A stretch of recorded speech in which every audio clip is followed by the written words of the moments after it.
하나님에게 영광을 돌리지 않았던 헤롯 대왕이 벌레에 물려서 죽었다는 것을 여러분들이 들으셨습니다. 오늘 이 12장에 나오는 헤롯 대왕은 바로 그 헤롯 대왕입니다. 그런데요, 그는 정치를 하는 사람이라서 자기가 다스리고 있는 땅에 다른 공동체가 생기는 데 대한 굉장한 두려움이 있습니다. 다시 말하면은 자기가 속해 있는 정치적 힘이 미치지 않는 곳에 백성들이 또 하나 다른 무엇인가를 중심으로 몰려있다 그러면은 정치인들은 불안하게 생각을 합니다. 헤롯이 자기가 대왕인데, 그런데 예수님을 믿는 사람들의 공동체가 점점 커져간다. 교인들의 숫자가 점점 많아져가고 있다는 데 대한 정치적 불안감을 갖고 있었습니다. 그래서 도대체 누가 이 예수를 전하느냐 그렇게 물어보니까 베드로, 야고보 비롯한 주의 제자들이 그렇게 한다는 이야기를 들었습니다.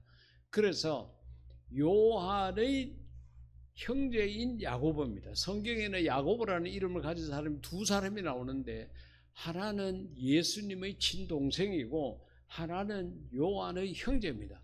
근데 오늘 본문에 나타난 것은 요한의 형제 야고보입니다.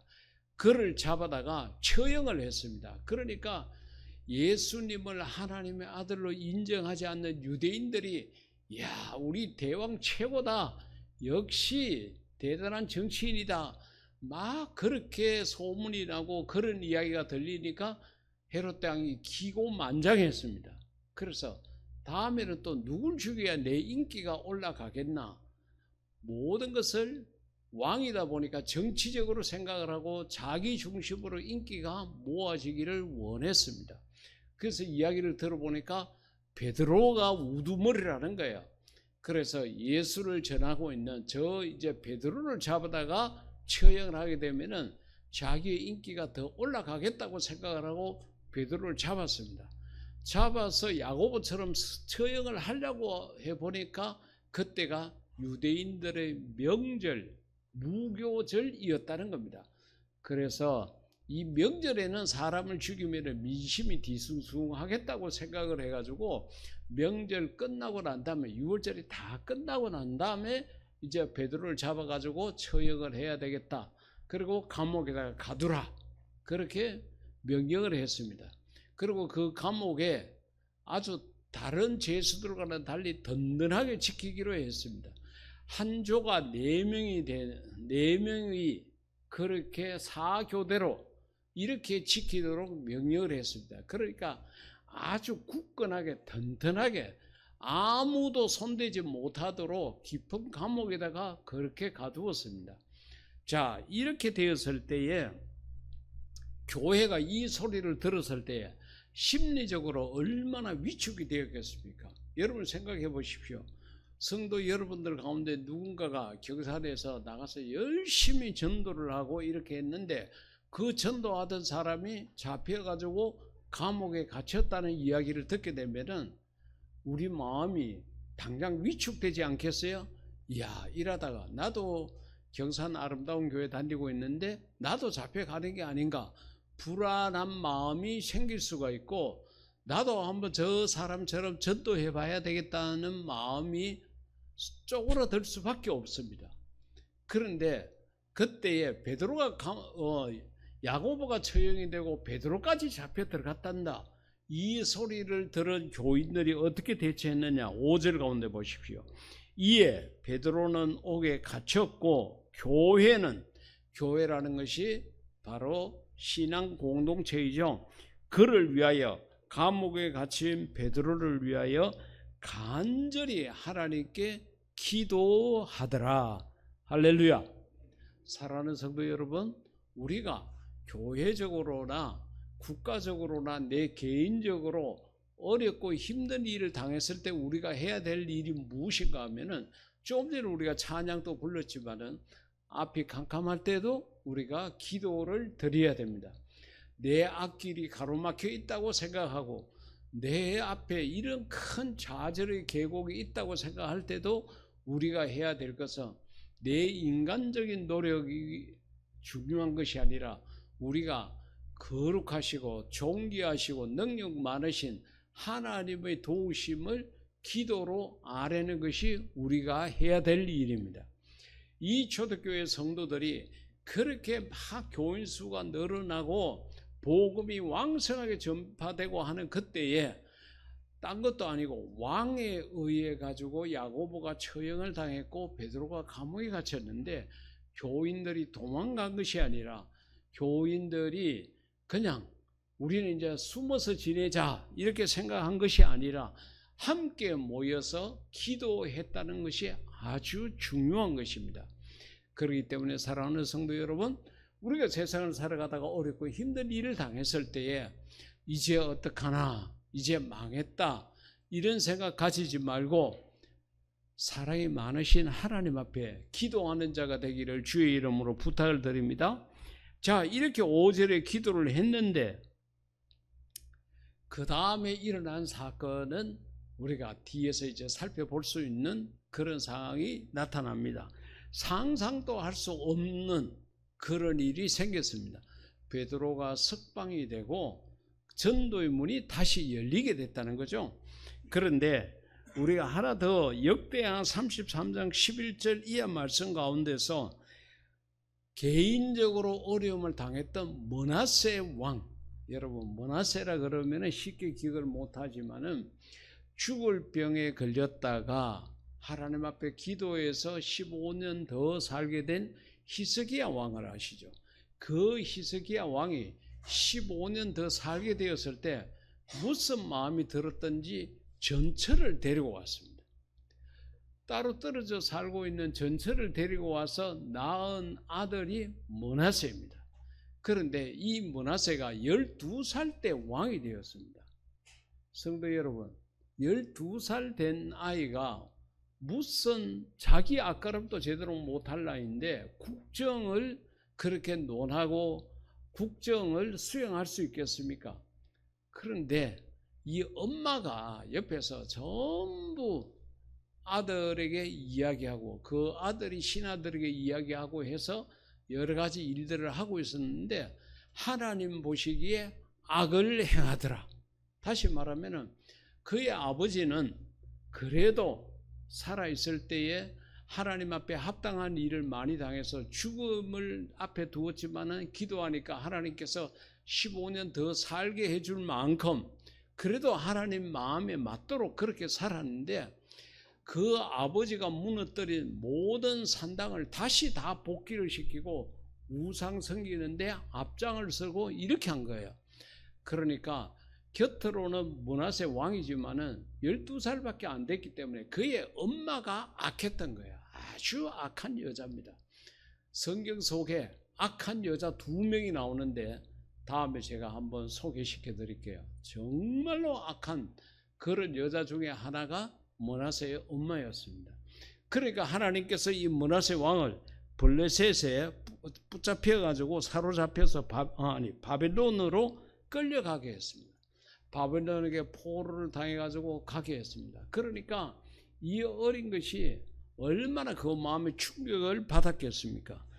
그가 환난을 당하여 므낫세 왕이 그의 하나님 여호와께 간구하고 어렸지만은 그래도 아버지에게로 들은 게 있고 그래도 본 것이 있어가지고 어렵고 힘든 일을 당했을 때 여호와께 간구했다는 겁니다. 그의 조상들의 하나님 앞에 크게 겸손하여 기도하였으므로 이 므낫세가 자기가 바벨론에게 포로로 붙잡혀가고 그렇게 가게 되니까 각성을 하는 마음이 있었던 것 같아요. 아버지가 행한 대로 조상들이 행한 대로 내가 행한 것이 아니라는 생각도 들었던 것 같아요. 그래서 그가 하나님 앞에 기도하니까 하나님이 그의 기도를 받으시며 그의 간구를 들으시사 그가 예루살렘에 돌아와서 다시 왕위에 앉게 하시매. 할렐루야. 사랑하는 성도 여러분, 이렇게 악한 일을 행했던 므낫세도 이렇게 철이 없었던 므낫세도 하나님 앞에 기도하니까 하나님께서 그의 기도를 들으시고 응답하여 주셔서 원래의 자리 왕위를 앉게 했는데 사랑하는 성도 여러분들이 기도하면은 하나님께서 왜 안 들어주시겠습니까?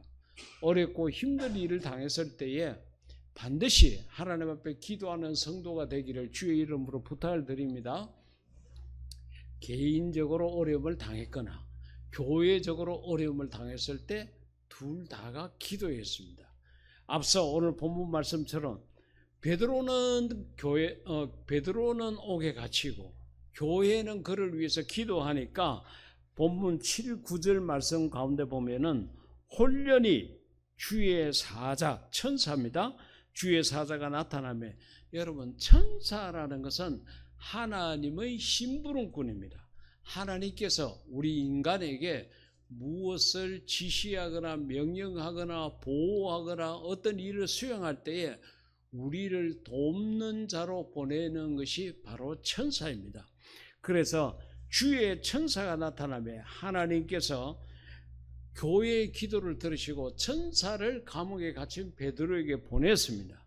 그래서 옥중에 광채가 빛나고, 이 감옥은, 이 당시의 감옥은 지금도 성지 답사를 가면은 볼 수 있는데, 지금 우리가 말하는 건물을 지어서 그곳에 감옥이라고 이름을 붙여놓은 것이 아니라 동굴입니다. 동굴.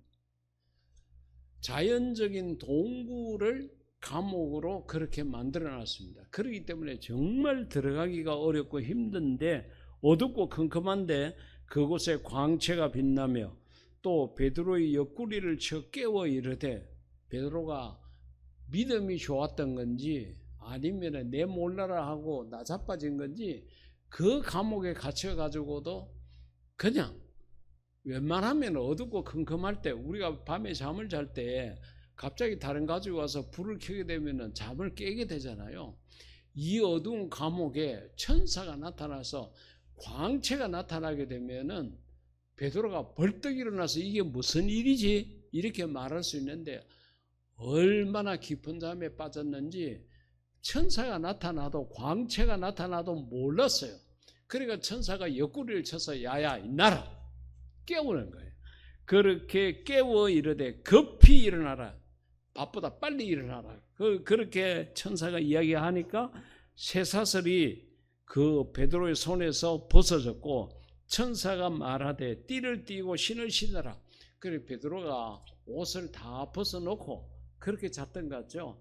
그러니까 이 띠라는 것은 유대인들의 긴 옷 원피스입니다.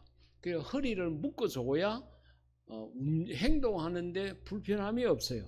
그 띠를 말합니다. 그 띠를 띠고 신도 벗어놓고 잤어요. 신을 신으라.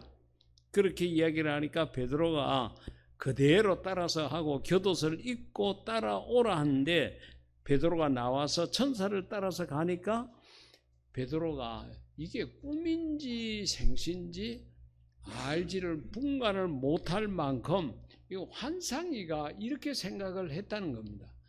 그러니까 베드로는 그 감옥에 갇혀서도 전혀 뭐 불안해하거나 울고 불고 통곡하고 뭐 이렇게 한 것이 아니라 그냥 그 현실에 맞게, 감옥이라는 환경에 맞게 그렇게 처해져 있었고, 그 속에서 하나님이 자기를 구해주리라고는 상상을 못했던 것 같습니다.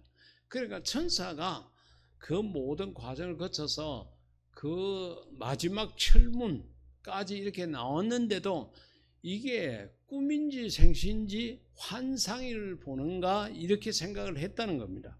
그런데 16절에서 17절 보면은 베드로가 문 두드리기를 그치지 아니하니, 그러니까 이것은 감옥에서 나왔어요.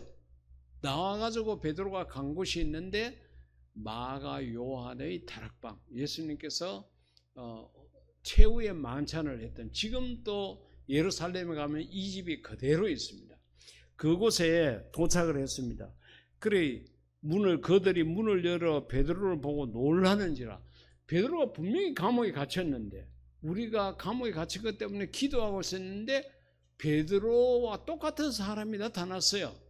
그러니까 교인들이 기도하면서도 믿음이 없었던 거죠. 우리가 이렇게 기도함으로 베드로가 나오겠나?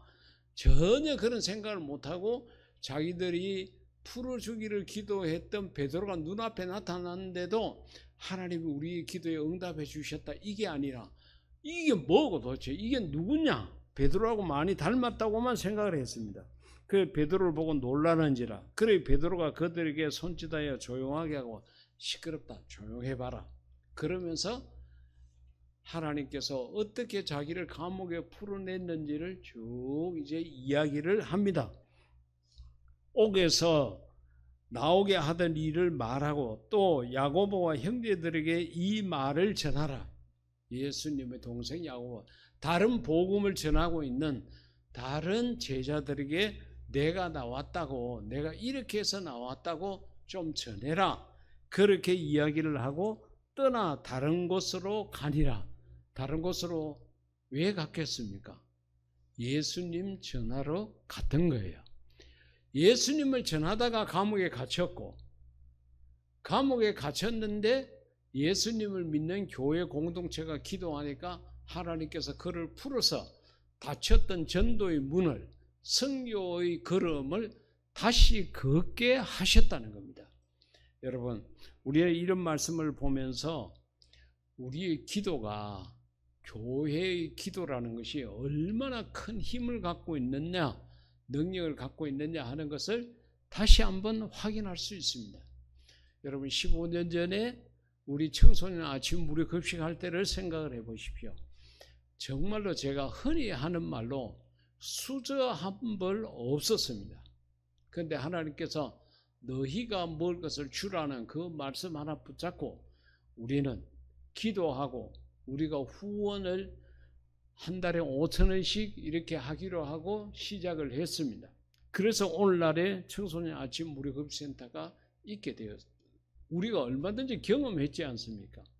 여러분, 교회가 어려움을 당했을 때도 기도해야 되지만은 우리 개인적으로도 아까 머나세의 경우처럼 살아가다가 어렵고 힘든 일을 당했을 때도 이제 죽었구나, 이제 끝이다, 실망하고 좌절할 것이 아니라 우리가 기도하면 된다는 것을 다시 한번 확인을 해야 됩니다. 교회가 모여서 기도할 때에 감옥에 갇혀 있었던 베드로를 풀어주신 하나님의 역사가 내일부터 시작되는 우리 협력교회와의 필리핀 선교지 방문을 위해서 그렇게 기도할 때에 하나님의 큰 역사가 있기를 주의 이름으로 기대합니다.